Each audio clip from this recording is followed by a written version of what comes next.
So আজকে ৩ দিন পর ছাদে আসলাম। ওয়েদার কিন্তু প্রচুর ঠান্ডা। আমার গাপ্পি ফ্রাইগুলার কি অবস্থা সেটার আপডেট জানানোর জন্য আজকে আসছি। সো এটা ব্রিডিং বক্স ছিল, এখানে কিচ্ছুই নেই। এখানে কিন্তু অল্প কিছু গাপ্পি আছে। এটা পানির অবস্থা খুব খারাপ। আর ২ টা দেখেন ইয়াও আছে। নতুন হচ্ছে আপনার কি জানি বলে? মুনটেল এনে রাখছিলাম এটার মধ্যে। আর এই দেখেন গাপ্পি ফ্রাইগুলোর অবস্থা।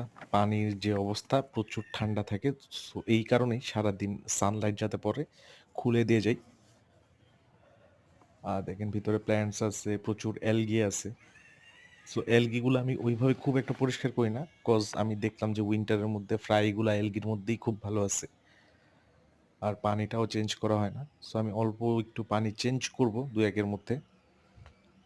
দেখেন মাশাআল্লাহ ফ্রাইগুলা কিন্তু বেশ মানে ভালো আছে।